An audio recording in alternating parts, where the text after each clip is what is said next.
Let's dive right into this deeply psychological explainer today. We're exploring a brilliant, honestly grim-dark mythic fable titled The Dance of the Self-Determined Spirit.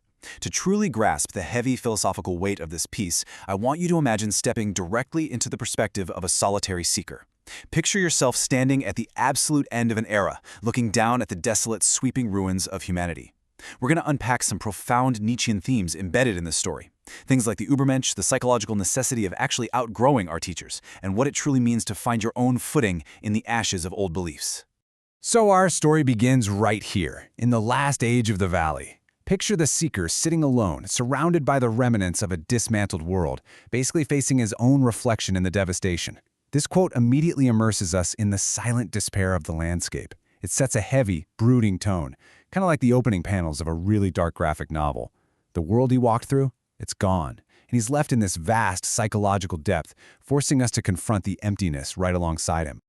All right, let's move to Section 1, the weight of old bones. Let's examine the landscape of this valley and what these haunting ruins actually represent. See, the seeker isn't just chilling on some rocks. He's sitting on a ridge of bone. Psychoanalytically speaking, this ridge is our historical burden. It's the collective unconscious we all have to confront. The remains of past civilizations and failed ideologies, they aren't sites for sudden divine miracles, right? They're simply the undeniable raw material we have to use to build whatever comes next. And this thought right here perfectly captures the philosophy of the valley. What remains isn't beautiful in a traditional, orderly way. It's not sanctified, and it definitely isn't free from the evidence of suffering. Instead, the valley's beauty is completely, ruthlessly honest. It's stripped of all those cozy illusions. It offers no comforting consolation, and frankly, it doesn't ask for anyone's approval. It simply is. It forces the seeker to look at reality without any comforting filters whatsoever. Which brings us to Section 2, the illusion of salvation. Here, we transition to a sharp contrast between those who passively wait to be saved and those who actively forge their own meaning. There's a massive, stark difference here. The source text highlights a final disappointment for a very specific group of people, those who just waited for salvation from the outside. They essentially replace their old God waiting with a more sophisticated but, let's be real, equally passive waiting for a superior individual, a savior, to descend and explain everything to them. Now contrast that passive waiting with the honest seeker. The Übermensch in this fable doesn't arrive from the outside, they're grown directly from the valley's own bone dust. And that creates what we can call an axiological void. It's basically the philosophical study of value completely turned on its head. The text tells us that the self-determined spirit grows from this exact void, the specific gravity of people who have been told their entire lives that meaning is somewhere elsewhere and have finally, exhaustedly, realized that is a total lie. The Übermensch emerges directly from this psychological realization, literally using the heavy, crushing void of disbelief as the very soil to grow their own internal meaning. Notice how the source completely redefines what we're striving for here. We have to completely shed the theological concept of perfection. In this valley, theology has been politely but very firmly asked to leave.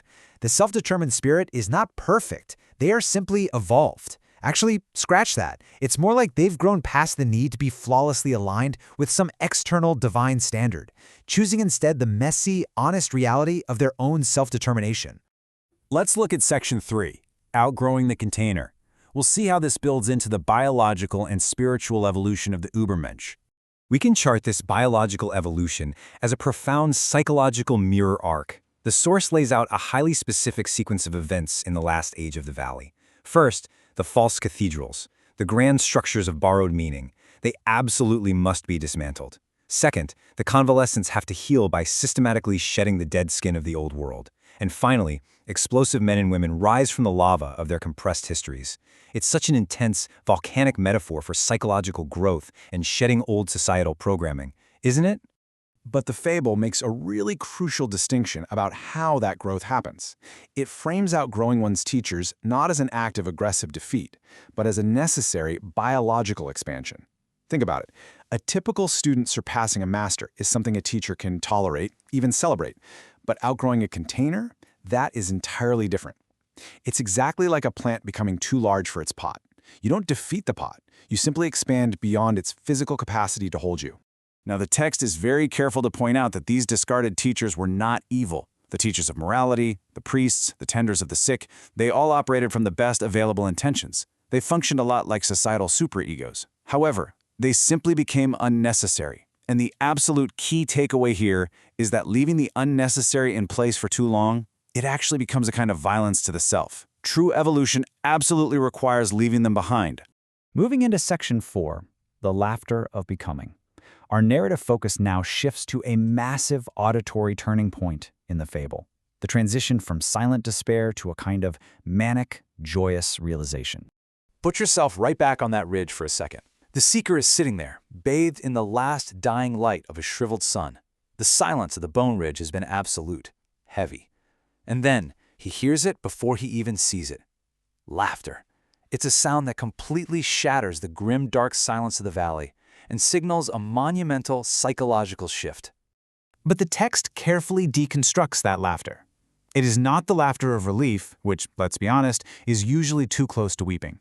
And it is definitely not the laughter of cruelty, which is close to nothing. No, this is self-determined laughter.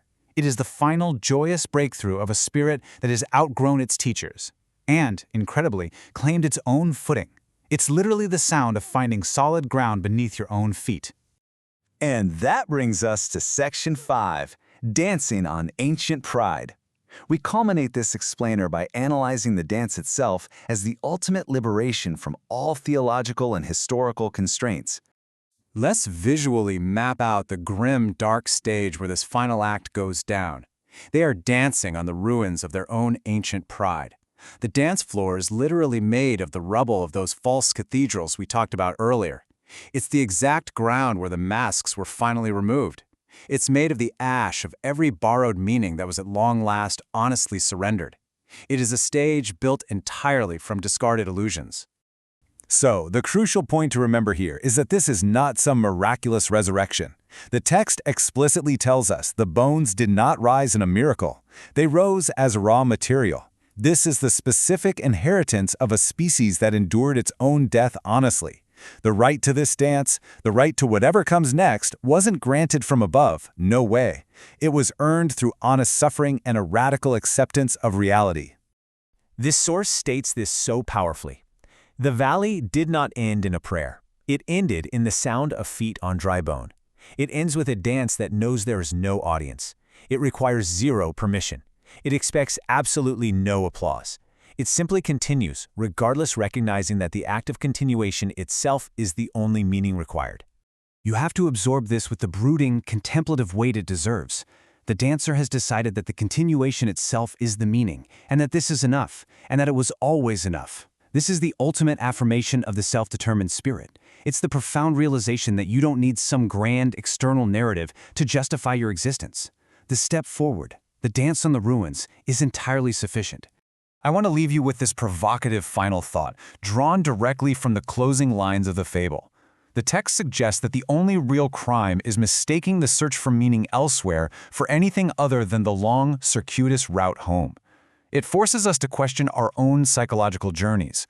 Are we passively waiting for external meaning to save us? Or are we finally ready to stand on the dry bones of our past, outgrow our containers, and just start dancing? Think about that as you navigate your own valley. Thanks for joining me on this deep dive explainer, and keep seeking the honest truth.